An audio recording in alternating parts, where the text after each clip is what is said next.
지금 우리 앞부분 사진 몇 장을 보여드릴게요. 모헤드 얘기했었죠. 쭉 스킵해서 쭉 한번 사진을 하나 보여드리려고 하는데, 요게 이제 제가 요청을 해서 만든 부분인데요. 요게 이게 지금 보면 그 예수님의 십자가 있고, 그리고 맞자 있고, 그리고 유월절 그게 피 바른 거 문 있죠. 그리고 6가지 유월절 때 먹는 음식, 맞자 이런 게 있습니다. 이런 구약의 요 모든 것들이 중간에 우리 십자가를 예표해 줬던 것들이에요. 그러니까 저게 실제고, 예수님의 십자가가 실체고, 다른 것들은 다 뭐예요? 그림자인 거죠. 그러니까 우리 성경에서 그 부분에 대한 이해를 해야 되고, 유대인들은 자신들의 민족의 절기니까, 우리가 예수님 믿었다고 추석 안 지내거나 이러진 않잖아요. 그때 예배를 드리긴 하지만, 그죠? 그런 것처럼 그들은 안식일도 지키고 이 유월절도 지킵니다. 그런데 이제 예수님을 믿고 나면 그것의 의미가 이런 부활이나 이런 것으로 완성됐다는 걸 알기 때문에 이제 유대인 기독교인들은 이 두 가지 의미를 합쳐서 지키죠. 근데 민족적인 의미가 있기 때문에 그렇습니다. 자, 그렇게 보시면 되겠고, 제가 설명을 해드린 것들이에요. 다음 시간 부분으로 넘어갈게요. 지금 이번 시간에는 성경 신학 역사적 근거 두 번째, 가정과 가정 예배에 대한 이해입니다. 앞에서 절기 그리고 주일 얘기를 했습니다. 자, 우리가 주일 오전 예배를 대배라 그러고, 보통은 대배는 무슨 일이 있어도 우리가 예배를 드려야 된다고 생각하는 게 있잖아요, 그리스도인들에게는. 자, 그런데 우리가 주일 성수가 뭔지를 제가 여러분에게 설명하면서 24시간이 중요하다고 말씀드렸어요. 그러면은 가정 예배로부터 가정 예배를 주일 오전 예배만큼 생각을 해야 돼요. 왜 그런지 제가 지난 시간에 그 근거들을 얘기한 겁니다. 절기가 왜 중요한지, 주일이 안식으로부터 왔기 때문에 주일 성수가 왜 해야 되는 건지, 이런 등등의 것으로. 그러니까 이게 이제 명확해야 되는 거고요. 자, 이번 시간에는 가정과 가정 예배에 대한 이해 부분을 보겠습니다. 자, 가정의 중요성. 신앙생활이라고 할 때 현대 교회에서 예배 드리거나 종교 활동으로 보통 이해를 하는데, 초대교회에서는 가정과 자기 자신의 삶에 초점이 맞춰져 있었어요. 자신이 하나님의 말씀에 순종하고, 그리고 또 뭐예요? 가정을 하나님 앞으로 이끌어내는 것, 여기에 초점이 있었단 말이에요. 자, 그래서 신구약 성경의 가정을 보면 모델이 이제 첫 번째가 디모데를 키운 외조모 로이스 어머니 유니게. 성경 구절 같이 읽어볼까요? 이는 내 속에 거짓 없는 믿음이 있음을 생각함이라. 이 믿음은 먼저 내 외조모 로이스와 어머니 유니게 속에 있더니 내 속에도 있는 줄을 확신하노라. 바울이 이 가정을 딱 만났을 때 경건한 하나님 앞에 유대인 가정이었어요. 근데 이들에게 하나님의 구약의 말씀을 갖고 메시아를 기다리긴 했는데, 그 메시아가 예수님이라는 것만 모르고 있는 거예요. 그러니까 이 바울이 이 가정에 예수님을 전해줬어요. 그래서 이 가정에 외조모 로이스 어머니 유니게, 그리고 이 디모데가, 그러니까 아버지는 헬라인이었거든요, 디모데에게는. 그런데 이 가정 전체가 예수님을 믿게 된 거죠. 그리고는 디모데는 바로 바울의 선교팀에 합류를 했어요. 앞에서 제가 시 채널에서 제가 우리 대담했던 거 얘기했다 그랬잖아요. 가정에서 하나님의 말씀으로 길러진 디모데가 외조모 로이스 어머니 유니게를 통해 길러졌잖아요. 길러진 이 디모데가 사도 바울을 통해 복음을 듣고 예수님을 믿으면서 사도 바울의 선교팀에 바로 합류를 할 수 있었어요. 누가 키운 거예요? 네, 외조모 로이스 어머니 유니게가. 그리고 사도 바울의 선교팀에 합류했어요. 그리고는 사도 바울의 오른팔이 됐어요. 나중에 사도 바울이 순교하기 전에 누구에게 모든 정권을 다 넘깁니까? 디모데입니다. 디모데 말고도 이방인 제자들이 많이 있었어요. 근데 왜 이방인 제자들이 아니고 하필이면 디모데일까요? 뒤에 합류한? 이가 철저하게 하나님 앞에 또 선교사로서 적합해. 왜냐하면 유대인 외조모 로이스 어머니 유니게를 통한 믿음과 이걸 이어받았고, 그리고 아버지가 헬라인이에요. 그러니까 디모데 몸에는 유대인의 피도 흐르고 이방인의 피도 흐르는 거죠. 그러면서 사도 바울이 디모데에게 정권을 맡기고, 그래서 에베소 교회, 고린도 교회 이런 데 가서 문제 해결도 하고 목회도 했죠. 그랬던 인물이 디모데입니다. 자, 가정에서 하나님의 사람으로 키우는 거예요. 이 다음 세대 제자들은 어디에서 길러져야 되냐면 가정이 제자들을 훈련하는 훈련소여야 돼. 그리고 이 가정에서 기본 훈련된 사람들을 교회가 더 전문적으로 훈련시키고 가르쳐서 정치, 경제, 사회, 문화 모든 영역의 지도자로 만들고, 더 나아가서 하나님 나라와 복음을 위하여 선교 사명도 감당할 수 있도록 이 가정과 교회의 이 관계를 우리가 잃어버렸단 말이에요, 교회들이. 그러다 보니까요, 가정은 그냥 교회에다가 애들 주일학교 데려다 주면 다 했다고 생각하는 거예요. 그러니까 가정에서 해야 될 것들이 많은데, 이게 어떻게 보면 그전 60-70%가 넘습니다, 기본으로. 특별히 애들이 어렸을 때는 더. 이게 돼야 되는데 이게 안 돼요, 전혀. 그리고 주일날 목사님이나 전사님이나 이런 교육 전문 우리 하시는 분들이 돕는데, 그 함께 하는 시간이 기껏 해봐 1-2시간 아니겠습니까? 집은 하루는 같이 있는데 학교 가는 시간 외에는. 여기 이제 가정과 교회, 그리고 여기 이제 한 가지 초대교회는 뭐가 있었냐면, 교회가 학교를 같이 운영했어요. 그러니까 교회가 갖고 있는, 담임 목사님이 갖고 있는 그 스피릿을 토대로, 말씀의 스피릿을 갖고 가정이 교육을 하고 학교가 돌아가고, 이 가정과 학교가 교회 목사님의 슈퍼바이저를 받는 거죠. 이러면서 다음 세대를 한 명도 안 잃어버린 거예요, 초대교회는. 지금 초대교회 후예들 2000년이 지났잖아요, 기독교 역사가. 2000년 지났는데 0.1%도 안 떠나고 있는 거예요, 이스라엘에서는. 근데 지금 우리나라는 95%가 떠나요. 95%가. 왜요? 가장 큰 이유 중에 하나는 여러 가지가 있겠지만 가정을 잃어버렸어요. 가정에서 그런 게 안 돌아가잖아요, 가정에서. 신앙은 가정에서 물려줘야 돼요. 네, 제가 지난번에 우리 신명기 6장 말씀, 그리고 또 창세기 18장 18절 19절 말씀, 그때 설교했는데 기억하시죠? 예? 거기에 다 가정, 예? 그 다음 세대에게, 내 자녀에게 부지런히 샤난 가르치라 그랬죠? 예? 아브라함을 택한 목적이 뭐라 그랬어요? 자식과 권속에게 여호와의 도를 가르쳐 그 공도를 지켜 행하게 하기 위한 거예요. 아브라함을 택한 목적 자체가 그 일을 이루기 위한 거예요. 따라하시죠. 말씀의 사람, 말씀 전수, 말씀 전파. 말씀의 사람을 만들어야 됩니다. 기본 13년 동안 만듭니다, 가정과 학교를 중심으로. 말씀의 사람이 만들어져야 돼요. 그리고 가정에서 말씀 전수가 동시에 이루어져야 되고, 이게 되어져야 교회의 가장 중요한 사명, 영혼 구원 제자 삼고 교회를 개척하고 전 세계의 선교 사명 감당하는 것, 그것이 가능해요. 왜? 결국에는 그것은 누가 하냐면 사람이 하는 건데, 사람이 계속 가정에서 길러지고 믿음의 학교에서 길러져서 교회에 그 인적 자원을 계속 공급해줘서 교회에서 좀 더 깊이 훈련을 해서 파송을 해야 되는데, 그게 이제 안 올라오니까 문제가 되는 거죠. 한때 부흥할 수 있어요. 우리 한국 교회가 부흥했잖아요. 근데 이게 계속 지속이 되려면 일시적인 부흥으로 부족해요. 시스템이 갖추어져야 돼요.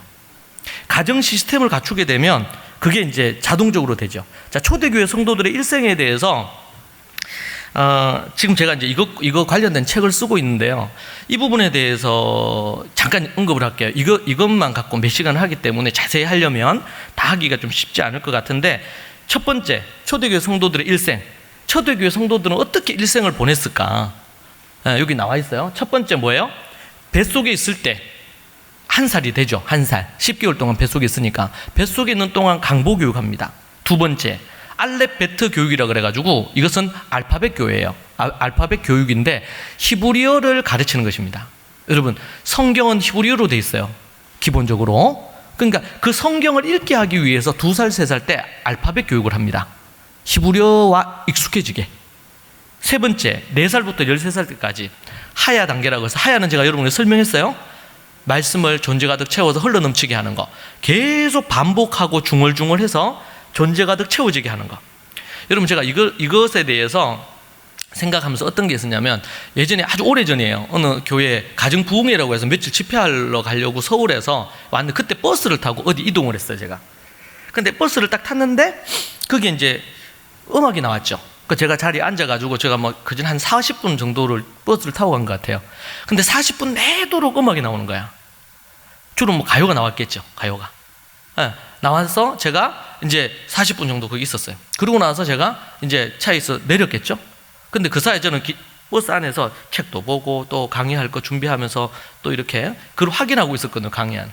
근데 딱 내려서 딱 발을 내딛는 순간 제 입에서 뭐가 흘러나왔어. 뭐가 흘러나왔겠을까요?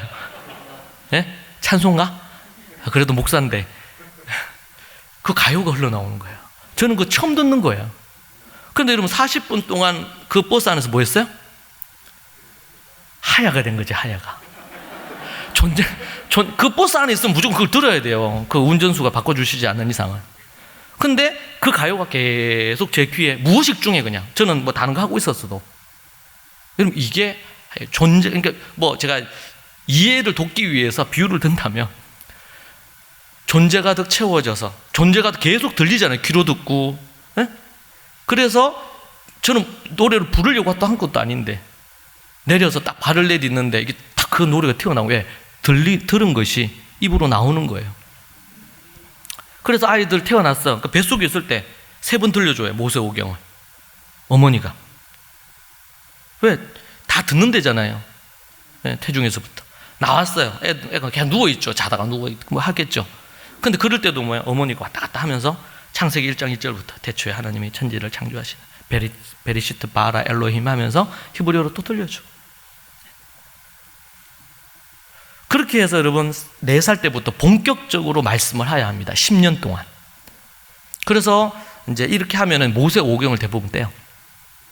자, 이건 뒤에 사진을 보면 좀 더 그걸 설명할게요. 그리고 이제 그 다음이 14살 때부터 18살 때까지, 그전에도 조금 합니다만은 연구, 그리고 토론 하는 거, 이런 단계가 요때 본격적으로 주석을 갖고 요때 연구합니다. 우리로 한다면 중학교 때부터 원서로 해가지고 성경 원서로 해서 주석을 연구하는 거죠.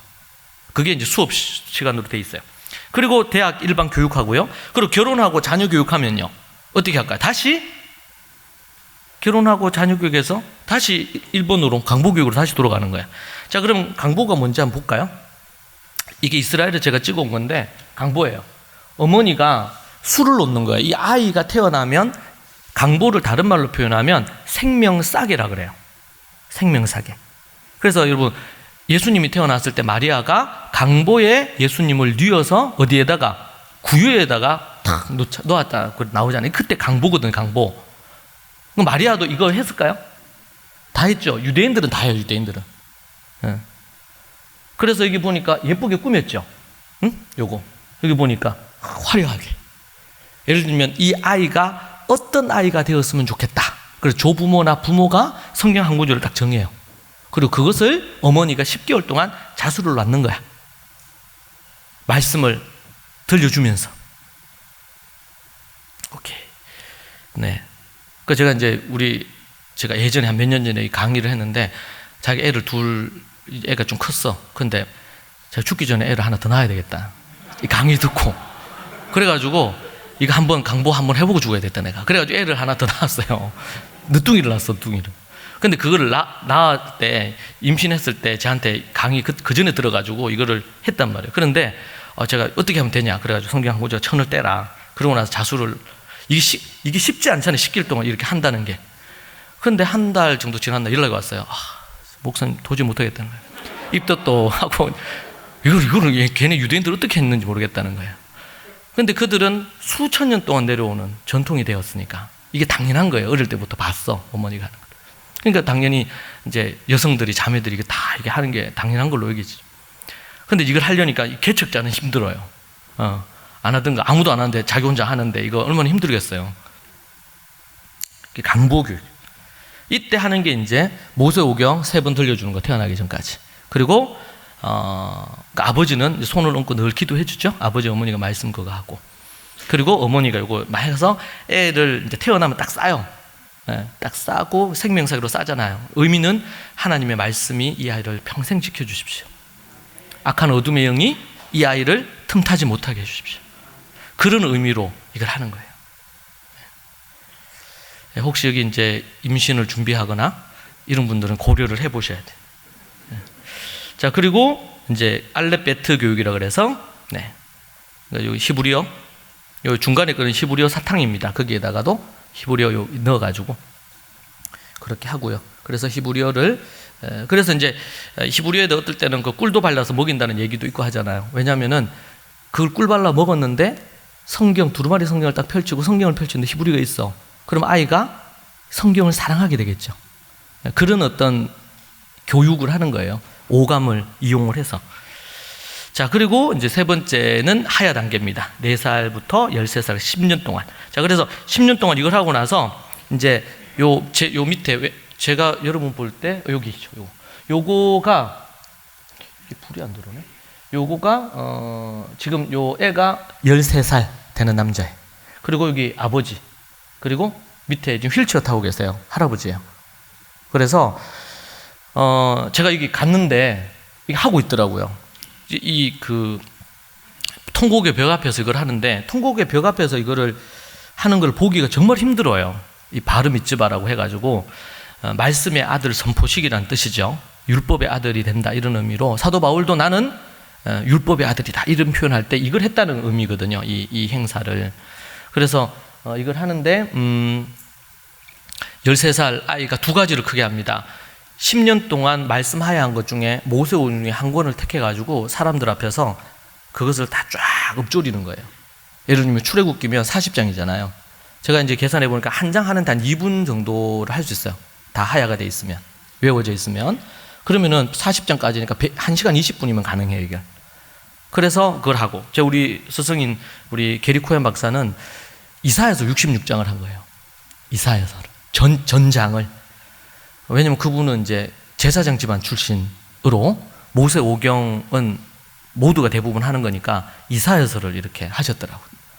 예를 들면.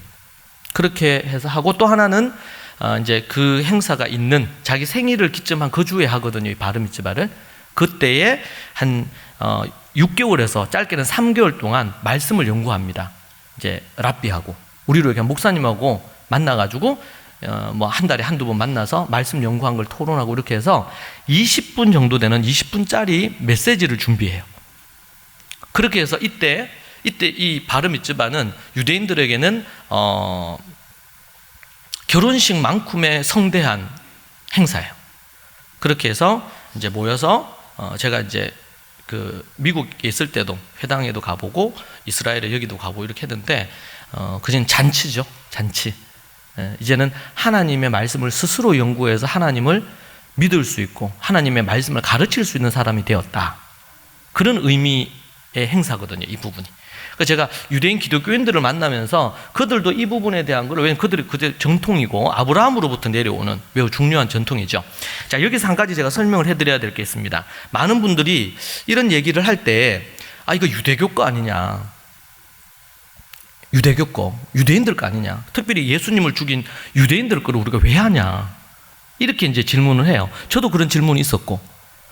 여러분, 이게 이제 여러분 중요한 것이 아브라함으로부터 쭉 내려오잖아요. 예를 들면 아브라함으로부터 쭉 내려와서 그전에는 노아, 그리고 뭐 셋 이렇게 있죠. 근데 아브라함으로부터 쭉 내려와서 이제 예수님 때가 왔는데, 예수님 때가 오면서 이게 판이 나누어집니다.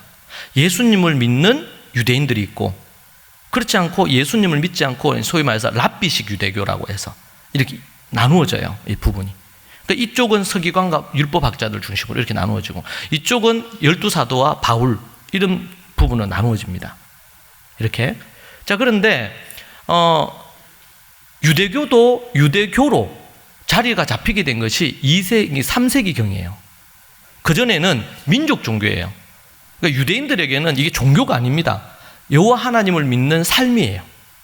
그렇게 해서 쭉 내려오다가 이게 종교화된 게 언제냐면, 유대교라는 이거를 갖게 된 것이 제가 연구해 보니까 한 3세기 정도 됩니다. 그러면은 아브라함부터 내려오는 부분에 있어서 그들은 그냥 다 예수님을 믿고 그러니까 하나님을 믿고 이렇게 내려왔죠. 그런데 이제는 하나님이 예수님을 메시아로 보내면서 예수님을 메시아로 모시는 유대인들과 그렇지 않는 유대인들로 이게 나누어지는 거예요.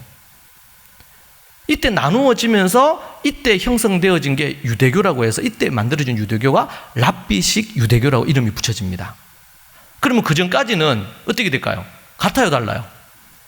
같은 맥락에서 내려왔어요. 그런데 이들은 예수님을 믿지 않고 사단의 회가 되고, 그래서 요한계시록에도 보면 유대인들을, 자칭 유대인이라 하는 그들이 뭐라고요? 자기들은 여호와의 회다, 이렇게 여호와의 회당 이렇게 불렀는데 예수님이 이 교회를 향해서 뭐라고 얘기합니까? 빌라델피아 교회에 보면 거기 보면 뭐라고 나오냐면 사단의 회당이다. 자칭 유대인이, 너희들은 유대인이 아니고 사단의 회당이다. 누가 진짜 유대인이냐? 라오디게아 성도들이 진짜 유대인이다. 진짜 유대인들은 하나님이 보내신 메시아를 믿는 믿음 안에 있는 참 유대인. 그래서 로마서에서 사도 바울이 뭐라 그래요? 표면적 유대인이 유대인이 아니다. 아브라함의 자손이 유대인이냐? 유대인 아니다. 그럼 누가 유대인이냐? 이면적 유대인이 유대인이다. 예수 그리스도를 주로 시인하고 믿는 그들이 진짜 유대인이다. 이게 로마서에서 사도 바울이 얘기한 거예요. 이 얘기를 하니까 이쪽 편에 있는 랍비식 유대교 랍비들이나 이런 이들이 바울을 가만 놔둘 수가 없죠. 저 이단놈 저거. 근데 이 바울이 당대의 가말리엘의 문화생으로서 당대의 최고의 랍비였습니다. 종교, 그 당시에 종교 지도자가 정치 지도자와 이걸 연결이 같이 돼 있으니까. 근데 저는, 이 가말리엘의 문화생이라는 게 많은 줄 알았어요. 문화생이면 제자들이 많잖아요. 근데 딱 한 명을 뽑아요. 가말리엘의 문화생으로 딱 한 명을 뽑는다 그래요.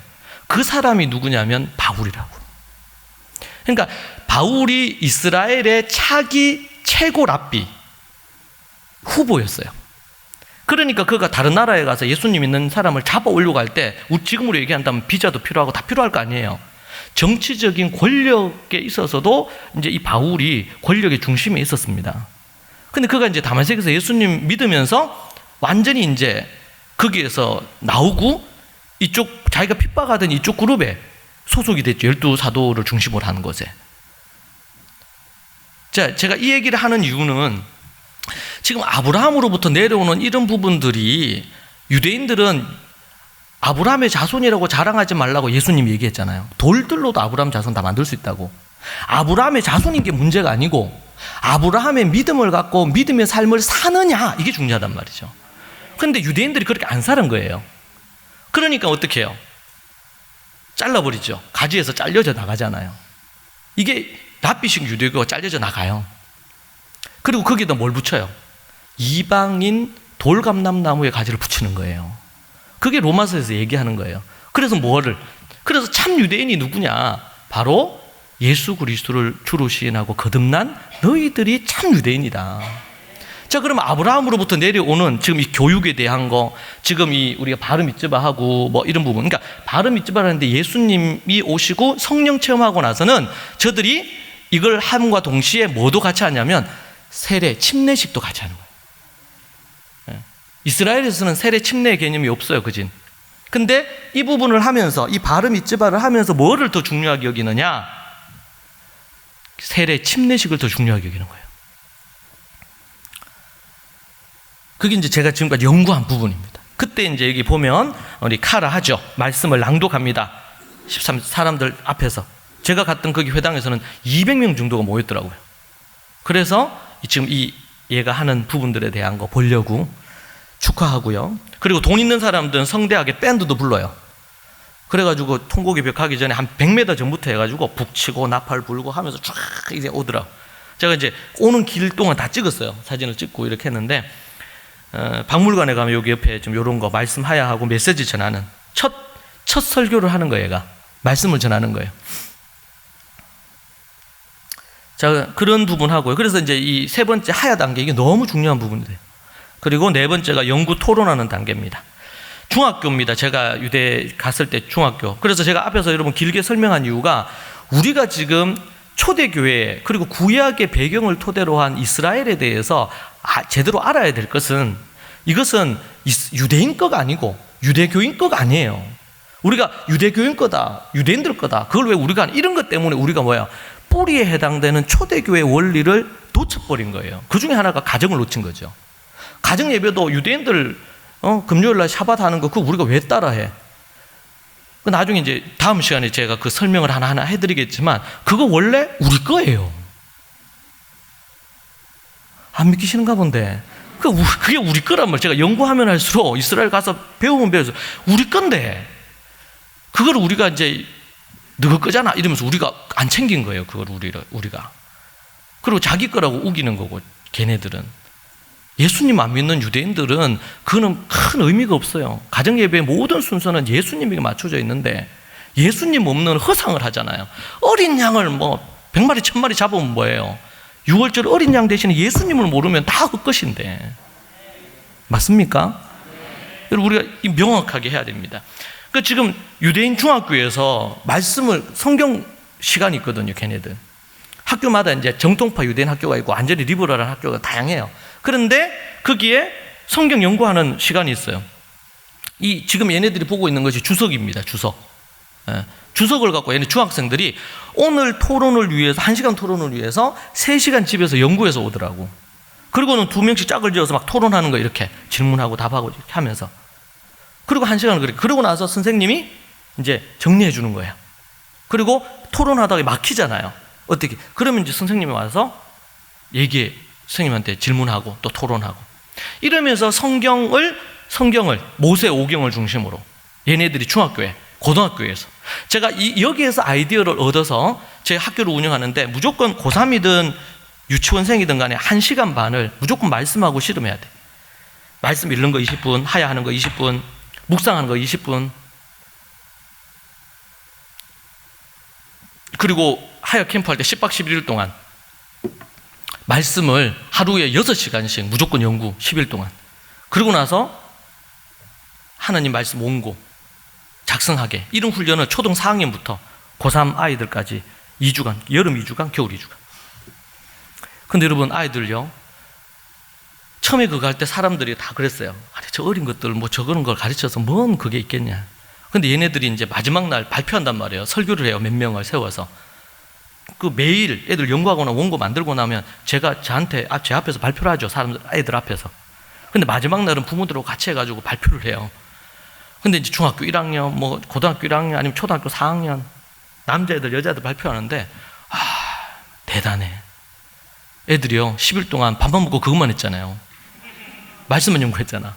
그러고 나서 말씀을 탁 전하는데, 부모님들이 마지막 날 다 온단 말이야. 애들이 설교하는데, 아멘, 아멘 하고.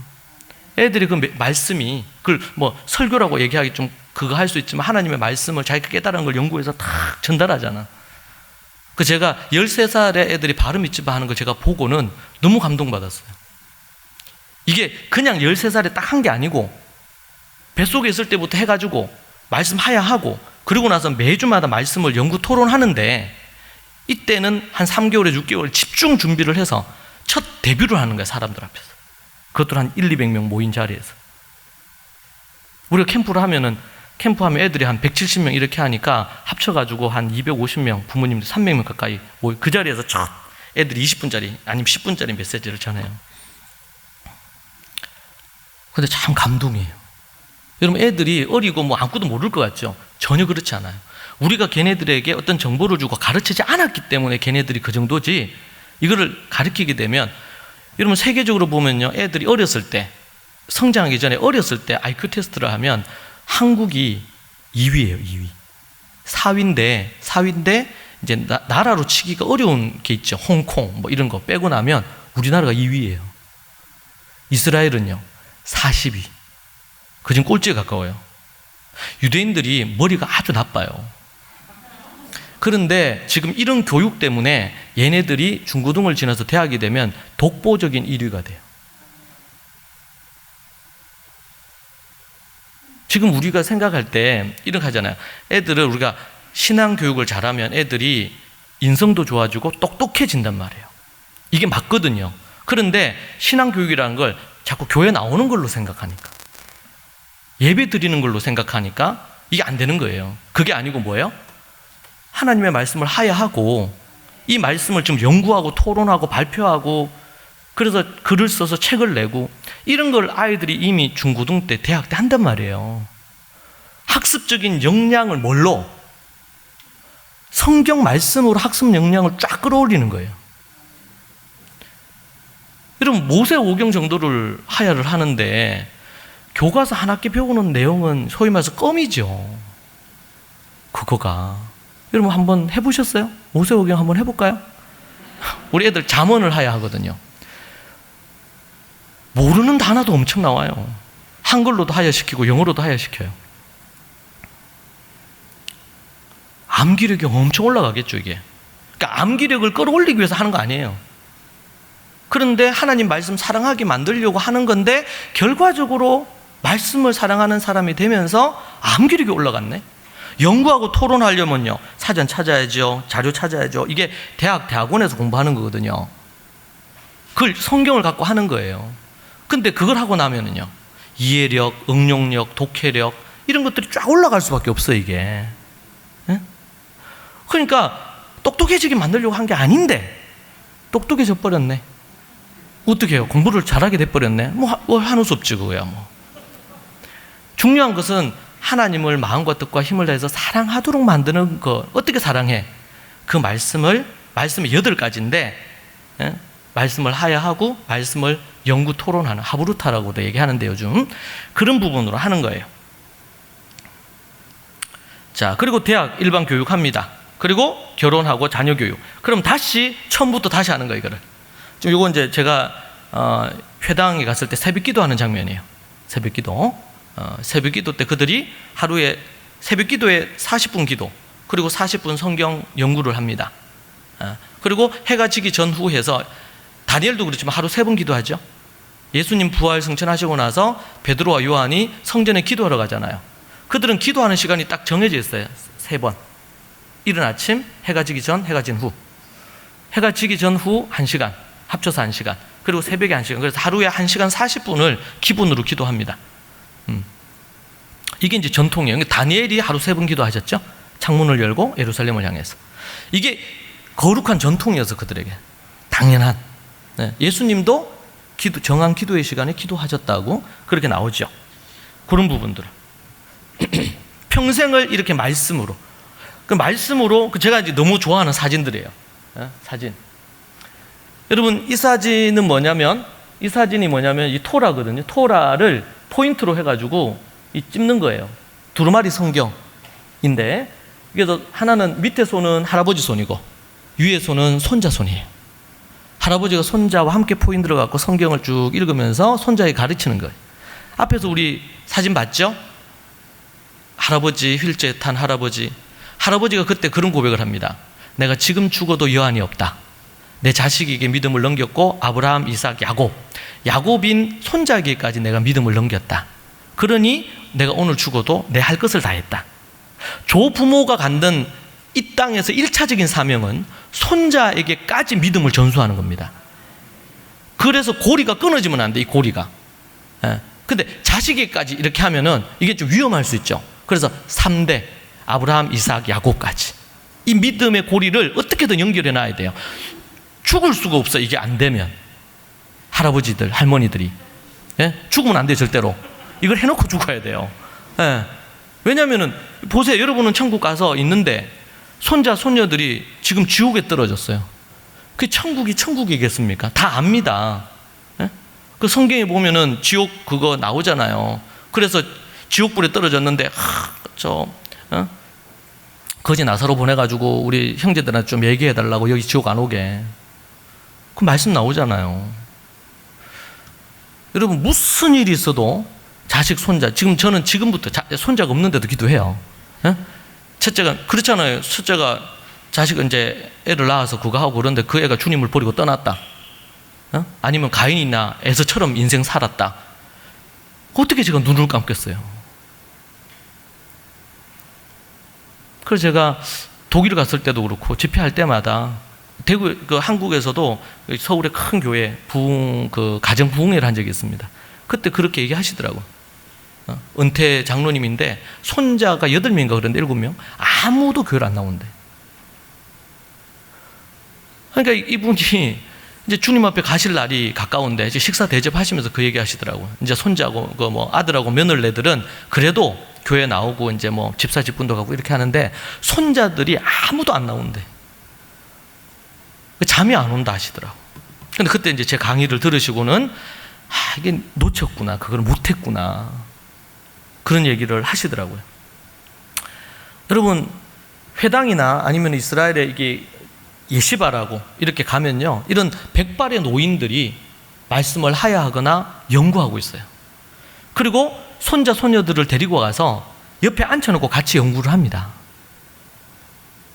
저희 지금은 교회를 이전해서 건축하고 이렇게 했는데 그 전에 있던 교회가 그 밑에 뭐가 있냐면 그 노인 복지회관이 있었어요.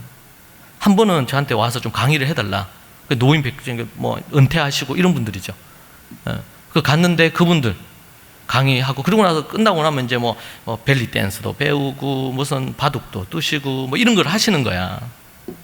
우리 그리스도인들은 절대로 거기 그런 회관에 가서 앉아서 그렇게 살면 안 돼요. 교회로 와서 주야로 그 시므온과 안나처럼 말씀 보고 기도를 해야지. 그리고 할 수만 있으면 우리 생이 끝나는 날까지 할 수만 있으면은 우리 다음 세대들, 손자 세대들, 걔네들을 위해 기도하고 가르쳐야죠. 노년에 있는 어른들의 그 지혜와 총명을 전수를 해야 될 거 아니에요. 우리 사회적인 분위기가 자꾸 이제 그런 그 노인네들은 외면한 이런 아주 잘못된 분위기입니다. 그러면 안 돼요. 시몬과 안나만 마리아를 딱 데리고 왔을 때 영적인 해안으로 딱 보잖아요. 메시아시구나. 평생 내가 메시아를 기다렸고 하나님의 영이 나에게 말하기를 내가 죽기 전에 이 메시아를 보고 죽을 거다. 그런데 마리아가 예수님을 딱 안고 오는 거예요. 복 받은 여자요 이러면서 얘기하시잖아요. 그런 영적인 안목을 가진 기도의 노년을 보내야 되는 거죠. 어디 이제 회관 가서 거기서 막 이렇게 뭐 댄스하고 이렇게 뭐 그게 나쁘다는 게 아니고 그렇게 시간을 허비하면 안 된단 말이에요. 한 번씩 그냥 그렇게 하셔야 되고 주로 주야로 성경 교회 와서 기도하고 말씀 보고 다음 세대를 세우는 일에 헌신해야 되죠. 제가 이 사진을 너무 좋아합니다. 너무 여러분의 제가 늙었을 때 모습이기를 원하고 그리고 이제 이게 그냥 목회자들이 이렇게 하는 게 아니라 모든 초대교회 성도들은 모든 성도들이 그랬어요. 그래서 여러분들 스데반 순교 사건 이후로 다 흩어졌잖아요. 5천 명이 넘는 이 성도들이 어디로 흩어졌겠습니까? 사도들만 예루살렘에 남고 다 흩어졌거든요. 전 세계로 흩어졌어요. 죽이니까. 흩어져서 거기서 뭐 했어요? 그 사람들이 우리로 얘기하면 목사님도 없었고 선교사도 없었잖아요. 사도들이 예루살렘에 있었으니까. 그런데 앞에서 얘기한 이 일생, 말씀 일생으로 이들이 이미 20대가 되기 전에 모세오경 정도는 다 외우고 성경을 다 모세오경 연구를 하고 이제는 가르칠 수 있는 13살 때부터 가르쳤단 말이에요. 그렇게 되니까 어디를 가든지 간에 모여서 교회 세우는 거죠. 여러분, 이 시대는 교회에 목사님이 어떤 문제가 생겼다. 그러면은 다 흩어지지 않겠어요? 이런 바이러스 문제 터지니까 믿음의 담대함을 자꾸 잃어버리는 거예요. 실체가 자꾸 드러나는 거잖아요. 왜요? 뿌리가 약하기 때문에 그렇습니다. 자, 그래서 우리 요 아이 중 얘는 이제 통통한 애 있죠. 초등학교 4학년이거든요. 얘가 이제 우리 캠프에 왔어요. 캠프를 하고 나서 그 다음날 어머니가 사모님인데 연락이 왔어. 목사님, 얘가 갑자기 오더니만 10박 11일에서 얼마나 피곤하겠어요. 근데 그 다음날 아침에 딱 일어나더니만 이거 노트북 해가 성경 프로그램에서 원어 찾고 어떻게 하는지 가르쳐 줬거든요. 제가 이걸 펼쳐놓고 애가 지금 오전 내도록 이걸 하고 있다는 거예요. 그 사진을 저한테 보내준 거예요. 중독된 거죠. 말씀 연구에 중독이 됐어요. 얘가. 왜냐하면 밥만 먹고 하루 종일 말씀을 하야 뭐 한 서너 시간 하고는 첫날 첫 해 들어올 때는 무조건 한글 영어 일주일씩 하야만 시킵니다. 하루에 한 8시간 이렇게 중간중간 설교 듣고 예배 3번 그리고 밥 먹고 하야하고 간식 먹고 하야하고 밥 먹고 하야하고 바지 먹고 이렇게 해서 하루를 보내요. 그래서 제가 뭐 애들이 막 열심히 하야를 하잖아요. 열심히 하는 걸 보고 이제 탄력이 붙었다 싶으면 제가 중간에 낮에 설교를 한번 빼요. 왜냐면 하야 더 말해 하라고. 1시간 정도 빼버리면 애들이 그러니까 설교 들을 줄 알았는데 하야를 하잖아요. 그러면은 애들이 그 다음날 되면 제가 딱 나타나면 얘기합니다. 목사님, 제발 설교를 해주세요. 왜냐면 하루 종일 하야 하는데 그나마 설교를 딱 듣는 그 시간이 약간 그래도 풀어지는 시간인가 봐. 그래서 꼭 설교를, 목사님 설교 너무 재밌다고. 저는 똑같이 설교하거든요. 뭐가 그리 재밌겠어. 근데 이제 그 말씀, 거기에 들어올 때 핸드폰도 빼고 딱 가방 검사를 다 해요. 어떤 것도 간식도 딱 정해진 간식만 우리 주기 때문에 아무것도 못하게 돼 있고. 근데 처음에는 애들이 좀 힘들어 하기도 하는데 한 3, 4일 지나면 다 적응해요. 그리고 어떤 경우는 지금은 이제 우리 거기 건물을 지어서 그렇게 캠프를 하지만 예전에는 이제 어디 우리 작은 공간에서 이렇게 했거든. 한 10명 정도 할 때. 그렇게 할 때 이제 점심 때 그 일주일 지나고 나면 이제 애들 목욕시키고 운동하고 목욕시키고 고기 먹였어요. 토요일 날 안식을 좀 해야 되니까. 그래서 애들 이제 봉고에 태워가지고 어디로 움직이잖아요. 차를 타고 이렇게 움직이면 애들이 간판을 이렇게 보잖아. 간판 보고도 막 하야를 하려고 그래. 왜냐하면 계속 글자만 보고 하야만 하고 검사만 하고 하야만 하고 이렇게 하다 보니까 글자만 보면 외워야 되겠다. 외운다기보다 하야를 해야 되겠다는 게 이게 그냥 몸에 배어버린 거지. 그리고 이게 나중에 되면 이게 재밌다 그래요. 이게 말씀을 하야하는 게 이게 재미가 있어요. 그 대신에 그거 끊어야 돼. 게임하고 이런 것들 차단하고 해야 돼. 예, 그리고 얘가 지금 이제 그거 원어 성경 프로그램 열어가지고 원어 찾고 밤 가르쳐 준 대로 하는 거죠. 밑에 지금 예쁜 여자 있고 딸내미 있죠? 예, 제 와이프하고 막내딸입니다. 예, 우리 또 1년에 한 번씩 컨퍼런스 하는데 그럴 때 이제 말씀 연구하는 시간이 있어요. 그러면 이제 가족 단위로 애들 옆에 다 앉혀놓고 같이 성경을 연구하는 그런 컨퍼런스를 했습니다. 신명기 6장 말씀 있죠? 말씀 여기 이스라엘아 들어 우리 하나님 여호와 오직 유일하니 너는 마음을 다하고 뜻을 다하고 힘을 다하여 내 여호와를 사랑하라. 오늘 내가 내게 명한 이 말씀은 너는 마음에 새기고, 이 새기고 뭐라 그랬어요? 하야. 번역이 잘못됐다 그랬어요. 원어에는 하야라고 되어 있어요. 존재 가득 채운다. 이게 비동사입니다. 그리고 나서 내 자녀에게 부지런히 샤난 가르치라. 그리고 집에 앉았을 때, 길을 갈 때, 누워있을 때, 일어날 때 이 말씀을 말해주라는 거. 말하라. 이 말하다, 강론하다, 이 말이 하부루타의 이제 뿌리가 되는 말씀이고요. 너는 또 그것을 내 손목에 메어 기호 삼고 내 미간에 붙여 표로 삼고 이마에 붙이고 이 팔에 붙이고 그리고 나서 내 집 문설주와 방간문에 붙여놓으라는 거예요. 왜? 그 아이가 움직이고 눈이 닿는 데마다 다 하나님의 말씀으로 소위 말해 도배를 해놓으라. 그런 거죠.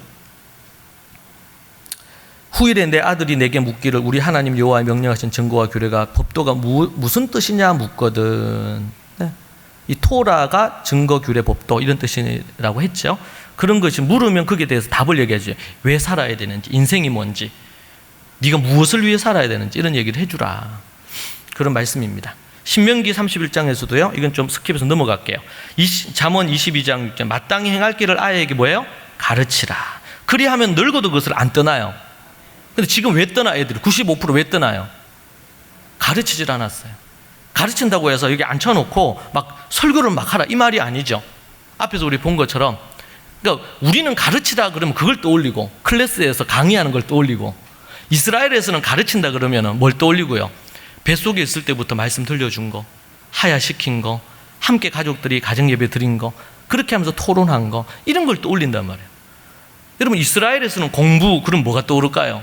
우리는 공부 그럼 뭐가 떠올라요? 국영수, 그죠? 사교육 그러면은 국어, 영어, 수학 과외시키는 거, 영어, 수학 과외시키는 거. 근데 교육은 그건 교과 학습이지. 사교과 학습. 교육은 국영수 하는 게 교육이 아니에요. 인간 됨됨이가 되도록 만드는 거죠. 거기에 이 교과가 조금 포함이 될 수는 있어요. 여호와를 경외하는 것, 이게 교육의 지식의 근본이다. 그렇게 나온단 말이에요. 그러니까 이 개념이 왜곡되어 있는 경우가 많아요. 근데 이스라엘에서는 공부하자 그럼 뭐예요? 성경을 연구하는 것을 얘기하는 거예요. 우리는 공부하자 그럼 국영수 하는 거고. 그러니까 근데 번역하면 똑같잖아요. 그러니까 교회에서 우리 성경 공부합시다. 평생을 초중 고등학교에서 빡빡이 하면서 공부했는데 또 교회 와서 또 공부를 해. 성경을 공부하지 않고 진정한 그리스도인이 될 수가 없어요. 하나님이 원하시는 게 뭔지를 알 수가 없잖아요. 성경을 제대로 모르고서는. 자, 그리고 에베소서 훈련과 훈계하라 그랬죠. 아버지는 이 기준이 뭡니까? 이 토라, 말씀입니다. 말씀의 기준으로. 그리고 디모데전서에는 자기 가정을 잘 다스려서 자기 자녀로 하여금 공손을 복종하게 하고 이렇게 하는 거. 자녀와 자기 가정을 잘 다스리는 자를 장로나 집사나 감독으로 세워야 된다는 거예요. 조건이. 디도서도 나오죠. 장로는 흠잡을 데 없어야 하며 한 아내의 남편이라 그 자녀가 신자라야 하며 방탕하다는 비난이나 순종하지 않는다는 비난을 받지 않아야 돼요. 장로가 되려면 자식이 거룩하고 순종하는 자녀여야 돼요. 그렇지 않으면 장로로 세워서는 안 돼요. 왜? 자기 가정을 못 돌보는데 어떻게 더 큰 가정인 교회를 잘 섬길 수 있겠어요? 다스리고 이끌어줘야 되는데 그런 기준을 얘기해 주고 있죠. 그만큼 가정이 중요하다는 거예요. 자, 그래서 3세기 이후 그런데 잃어버린 이 가정입니다. 콘스탄틴 대제가 기독교를 국교로 하면서 뭐라고 했어요? 이제는 성당, 예배당과 그리고 사제들에게만 가르칠 수 있는 권한을 줬어요. 그러면서 우리 지금 우리 초대교회 성도들의 일생 앞에서 얘기해 줬잖아요. 6개 단계. 그것을 서서히 없애기 시작해서 역사적인 자료에 보면 6세기, 2세기가 딱 지나고 나니까 대부분 이 초대교회가 가지고 있던 대부분의 정신들이 많이 없어졌대요. 그래서 가정예배도 없어지고 그리고 이제는 사제들 외에는 성경을 연구하거나 가르칠 수 있는 권한도 안 줬어요. 그런 어떤 일들이 있었습니다. 그리고 1517년에는 그게 급기야 1517년에서 영국의 코펜트리에서 5명의 남성과 2명의 여성이 자녀들에게 영어로 주기도문하고 10계명을 가르쳤어요. 그 죄목으로 불에 태워 죽였습니다. 왜? 사제들만 가르칠 수 있는 것을 무시하고 이렇게 했단 말이에요. 이게 원래의 초대교회, 예루살렘 초대교회가 가지고 있던 원래의 모습을 지금 이제 16세기 가까이 되니까 완전히 상실해버린 모습으로 간 거예요. 이게 언제부터? 4세기부터 흘러가서 지금 종교개혁이 16세기 일어나죠. 16세기의 중세 기독교가 얼마나 타락했습니까? 면제부터 판매하고 그리고 사제들 중에서도 일부 외에는 성경 자체를 읽을 수 없도록 했어요. 그러니까 이제 루터가 이건 아니다 이렇게 해서 일으킨 게 종교개혁 일으켰잖아요. 그리고는 9월 성경 숨어가지고 독일어로 자국어 성경을 처음 만들었어요. 이게 종교개혁의 출발점이죠. 자국어 성경. 거룩한 언어로 해서 라틴어로만 성경 읽어야 되고 아무나 읽으면 안 된다 이거. 근데 여러분 초대교회는요 어떻게 했어요? 성경을 뱃속에 있을 때부터 가르쳤네. 가정에서. 그리고 13살이 되면 모세오경 정도는 다 외웠네. 13살부터는 가르쳤네. 이거를 따라야 될까요? 아니면 로마를 중심으로 해서 16세기. 그래서 제가 이제 보니까 이게 초대교회가 있으면 여기 원래 근본이 있는데 이게 이제 흘러가지고 종교개혁이 있기 전까지 중세기 기독교 얼마나 타락을 했어요. 근데 이게 아니다. 오직 믿음으로 구원 얻고 말씀으로 돌아가고 초대교회로 돌아가야 된다 그래서 딱 움직였어요. 근데 이게 이까지 움직인 게 아니고 한 요 정도 움직인 거예요. 이미 뭐 가정도 잃어버리고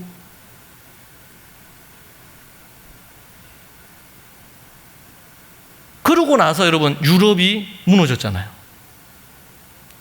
그 역사에 1000년 이상 되는 기독교 역사를 자랑하면서 무너졌어요.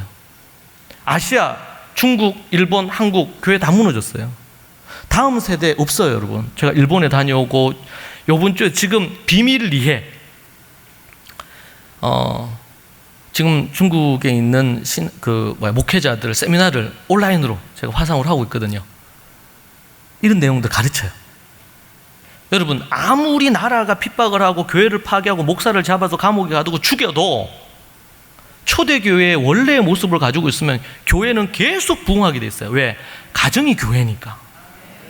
가정을 해체시키지 않는 이상 부모가 이 강보교육부터 시작해서 애들을 가르치고 부모가 모세오경을 다 해야 하고 있고 그 말씀을 가르칠 수 있는 게 아버지 어머니가 다 가르칠 수 있는데 제일 좋기는 학교도 있고 교회도 있으면 제일 좋죠. 목사님한테 배우면 좋죠. 근데 만약에 핍박이 어려운 시대에 이게 없으면 어떡하겠어요? 가정이 그 역할을 초대교회처럼 하고 있으면 아무 문제가 없어요. 핍박이 와서 전 세계에 흩어졌어. 그러면 예루살렘 초대교회가 없어졌습니까? 아니죠. 그 하나의 예루살렘 교회가 수천 교회로 개척이 된 거잖아. 얼마나 귀한 일입니까? 이게 원래 아브라함 이후로부터 내려오는 근본적인 교회의 본질이었어요. 근데 우리가 그걸 잃어버렸잖아요. 그러니까 이제 문제가 되는 거예요. 다음 세대 다 잃어버리는데. 그래서 지금 뭐 몇 년 전에 교단들마다 다 심포지엄 했어요. CBS, CTS, C채널 뭐 모든 곳에서. 그때 이제 그거 뭐냐, 다음 세대 문제 어떻게 해결할 거냐. 근데 대부분 주일학교를 어떻게 더 재밌게 할 거냐, 여기에 초점이 있더라고요. 대부분이. 아니에요. 가정을 살리면, 가정이 있어야 주일학교도 있는 거고, 가정이 있고 학교가 같이 가고, 네. 그렇게 하면은 다음 세대를 다 살릴 뿐만 아니고 1%도, 그러니까 2000년이 지났지만 유대인 기독교 안에서 이 부분들이 무너지지 않았던 것은 다음 세대 계속 0.1%도 안 떠나. 우리는 95% 떠나는데. 근데 너무 쉬워요. 알면 쉬워요. 이런 가정 예배도 제가 다음 시간에 이제 구체적인 방법 얘기하겠지만, 알고 처음 하면은 힘들죠. 저도 처음에는 어색했으니까. 제가 이걸 하는데 제가 처음 배우고 나서는 제가 우리 집에서 1년 동안 저희만 했어요. 그리고 나서 간간히 이걸 하면서 은혜 받은 걸 우리 리더십들에게 나눴어요. 그 리더십들이 이거 가르쳐 달라 하더라고. 그럼 우리 같이 하자. 그렇게 해서 한 1년 동안 우리 하고, 그리고 나서 전체 교회로 하고, 또 다른 교회 관련해서도 가정들 세미나 이거 계속 한 거예요. 지난 10년 동안. 수천 가정들이 지금 이제 동일한 부분으로 가정예배 진행을 하거든요. 그러면서 대부분 자녀들 문제가 해결이 돼요. 자, 도게비치라는 학자가 이런 얘기했습니다. 유대교는 어느 시대의 박해에도 살아남았다. 종교적 생활의 실질적 구성과 기능이 모두 가정 중심이었기 때문이다. 수세기가 지나는 동안 수많은 회당들이 파괴되었음에도 불구하고 유대교가 살아남을 수 있었던 이유는 모든 유대인들에게 그 선조들의 신앙에 대한 마땅히 알아야 한다는 생각이 있었기 때문이다. 그러므로 유대교는 언제나 가정으로부터 살아남을 수 있었고, 가정을 하나님을 예배하기 위한 그분의 말씀을 공부하기 위해, 그리고 이웃을 환대하기 위해 구별된 성소, 미크다슈 마트라고 해서 성소라고 여겼다. 이걸 우리 지금 현대어로 표현하면 가정 교회다, 이런 뜻입니다. 보통 현대 가정 교회다 이러면은 교회 성장을 위한 어떤 가정이 교회 성장을 위한 전도와 이런 목적에 좀 초점이 있는 듯한데, 제가 잘 모르지만, 그런데 이 원래 초대교회 가정은 그런 부분하고 좀 달라요. 자, 그렇게 해서 이제 가정 중심의 교육, 안식일에 가정 예배 드리고, 가정 예배는 일주일에 한 번, 그리고 매일 2시간에서 3시간 학교나 가정에서 말씀 묵상, 하야, 연구하는 것이 이루어졌습니다. 지금 제가 하는 우리 학교에도 1시간 반, 그리고 뭐 체프 시간까지 합치면 좀 더 길어지는데 1시간 반은 합니다. 그리고 각 가정에서 말씀 묵상하고 또 나누고 가정 예배 드리고 하는 거 하겠죠? 예. 여러분 보세요. 초대교회에서는, 초대교 유대인들은 학교에서 보통은 한 3시간 정도 합니다. 학교에서 매일. 초등, 중등, 고등에서. 학교마다 좀 다르긴 한데 보통은 최소한 2시간에서 많게는 4시간까지 하는데 평균 잡아 3시간 해요. 3시간. 말씀 공부를 3시간. 그리고 3시간 하고, 그리고 나서 가정에서 아버지가 일주일에 아이 한 명당 아이와 함께하는 성경 공부하는 시간이 1시간 정도 됩니다. 1시간 되고, 그리고 또 뭐예요? 가정 예배 드리고. 그렇게 해서 이런 거 저런 거 다 빼고 하루 3시간 한다 칩시다. 그러면은 6일 한다. 6, 38, 18시간이잖아요. 일주일에 140시간 뭐 이렇게 하는데 18시간 매일 해서, 그리고 주일날 예배 드리고 이렇게. 그러니까 대충 잡아서 한 20시간 한다 그럽시다. 20시간 잡아서 줄여서 아버지하고 하는 시간 다 빼고 그냥 20시간, 일주일에 20시간. 우리는요, 우리 한국에서는 여러분 자녀들과 이렇게 해서 자녀들이 말씀을 보는 시간은 하루에 몇 시간 될까요? 좀 열심히 하면 큐티 좀 하겠죠. 성경 통독 좀 하겠죠. 한 몇 분 잡을까요? 한 20분 잡을까요? 한 30분? 하는 집 있을까요, 애가? 얼마 정도 할까요? 학교에서는 안 하잖아요, 애들이. 할 수가 없죠. 네. 그리고 교회 중고등부 와서 뭐 좀 할까요? 한 몇 시간 할까요? 말씀만 그거 하는 시간 몇 시간 할까요? 한 1시간 할까요? 성경 공부하고? 대답 좀 해보세요. 한 1시간 한다 치죠? 그럼 매일 한 30분 한다 칩시다. 그러면은 이틀이고 6일이니까 3시간 하겠네, 그죠? 4시간이 4시간. 일주일에 우리가 4시간 할 때 얘네들은 20시간 해요. 이게 여러분 한 달이 지나고 2달이 지나고 1년이 지났다 생각해 봅시다. 근데 일주일에 3시간도 안 할 수도 있잖아요.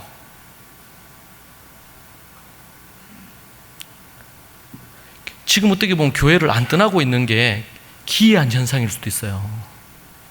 왜요?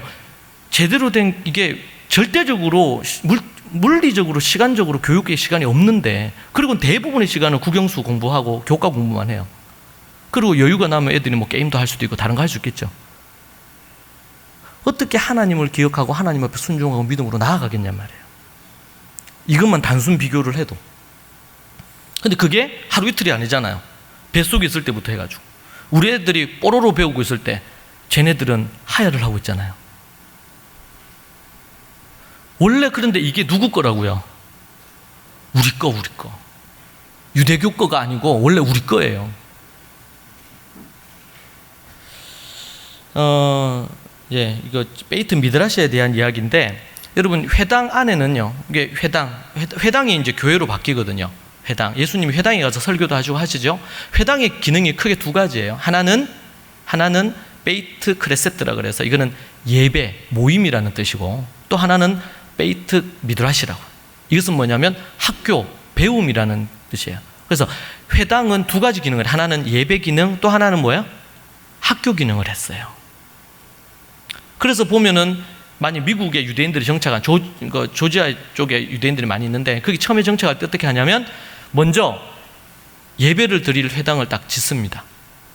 자기 집들 짓기 전에 그거 짓고, 그러고 나서 좀 가난한 사람들은 그 안에, 교회 안에, 우리로 하면 교회죠, 교회 안에 학교를 짓고, 아니면은 돈이 좀 있으면 예배당을 짓고 그 옆에다가 학교를 짓고, 그리고 나서 그 주변에다가 자기 집들을 지었어요. 요게 어디에 포맷이냐면, 민수기에 가면 광야를 지날 때 성소와 그리고 또 12지파가 이렇게 해가지고 레위인들이 있고 성소 있고 중간에 이렇게 해서 움직였잖아요. 그런 포맷으로 유대인들이 각 나라에 갈 때 그런 형태로 자기들의 어떤 타운을 형성합니다. 교회를 중심으로. 이게 나중에 유대인들이 예수님을 믿으면서 회당이 뭘로 바뀌었어요? 교회로 바뀌죠. 자, 그러면은 회당이 교회로 바뀌고 나서 그럼 이 유대인들, 예수님 믿는 유대인들이 그러면은 다 로마식으로 다 했을까요? 아니죠. 아브라함으로부터 내려오는 이 전통을 그대로 이어서 예수 그리스도 거기 들어간 거예요. 구약의 교육을 받은 디모데가 그에게 지금 필요했던 건 뭡니까? 예수 그리스도가 메시아라는 게 필요한 거죠. 이걸 받아들이면서 뭐가 됐어요? 유대인들 중에서 경건한 유대인들이 예수님을 믿는 유대인이 된 거예요. 초대교회 성도들이 된 거죠. 그리고 그들이 갖고 있는 외식주의, 율법주의 이런 것은 다 없애야 되지만, 전통과 문화와 이런 것들 중에서 아브라함으로부터 하나님이 주신 것들, 이런 것은 그대로 이어지는 거죠. 그런 부분에서 베이트 미드라시가 너무 중요하다는 부분입니다. 아버지들이 질문하고 이렇게 하면서 그런 내용들이에요. 조만간에 제 가정예배 이 책이 원고가 완료가 돼가지고 책이 나올 것 같아요. 꼭 구입해서 읽어주세요. 근데 여기 보면 지금 제가 이 사진을 참 좋아하는데, 제가 이제 이스라엘 방문했을 때 보통은 이제 뭐 이렇게 투어도 하고 이렇게 하지만, 저는 이제 따로 팀을 꾸려가지고 제가 이제 보고 싶은 뭐 교육 현장도 보고 또 현장, 성경의 배경이 된 현장들을 가거든요. 거기 갔는데 어디를 갔냐면 그 다윗이 골리앗 죽였던 거기 골짜기, 거기를 갔어요. 지금은 고속도로가 됐어요, 거기가. 그런데 그 위에 언덕에서 이제 거기를 보고 있었어요. 그런데 주차장에 차를 대놓고 이제 걸어서 이렇게 올라와야 되거든요. 거기 기념하는 데가 있고, 거기에서 보면은 거기가 밑에 이제 다윗이 골리앗 죽였던 그런 그 골짜기인데, 지금은 그 골짜기가 없어지고 이제 고속도로가 이렇게 만들어져 있더라고요. 그래서 제가 올라오는데 제 앞에 이 아버지가, 이때가 초막절이었어요. 아버지가 이 딸 셋을 데리고, 저희 집하고 똑같아. 딸 셋을 데리고 올라가고 있더라고, 여기를. 여기가 이제 다윗과 골리앗 그 사건을 기념하는 그런 어떤 장소로, 위에서 이제 보면 거기 골리앗 죽였던 장소가 나오니까 여기를 이제 오는 거예요. 초막절이라고 해서 지금 애들을 데리고. 그 와이프하고는 어디 갔는지 모르겠는데 제가 볼 때는 와이프가 넷째를 낳지 않았을까 생각을 하는데, 그러니까 아버지가 지금 딸 3명 데리고 하잖아요. 막내가 좀 어리죠.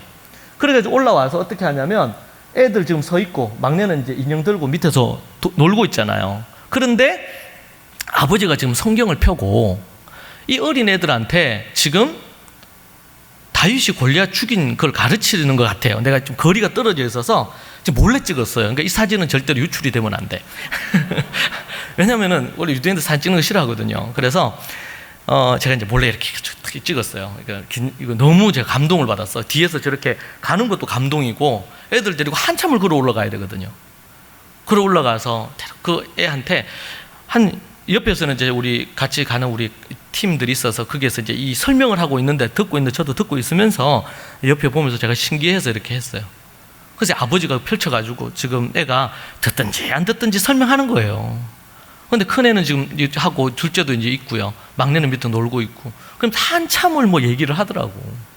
그러고 나서는 애들하고 같이 이렇게 또 그 주변을 돌고 내려가는 걸 봤어요. 제가 이게 엄청 인상적이었어요. 이 모습이.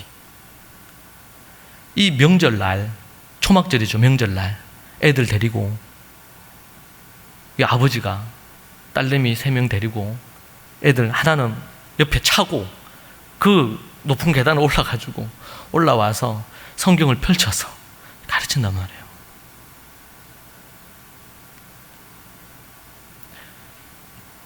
우리 아버지들이 해야 될 일이거든 이게.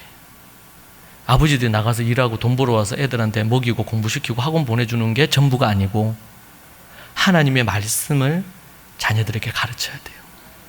이걸 어릴 때부터 안 하면 뭐 갑자기 난데없이 뭐 어디 뭐 뭔 세미나를 듣고 가 또 이렇게 하나 뭐 이렇게 생각할 수 있겠죠.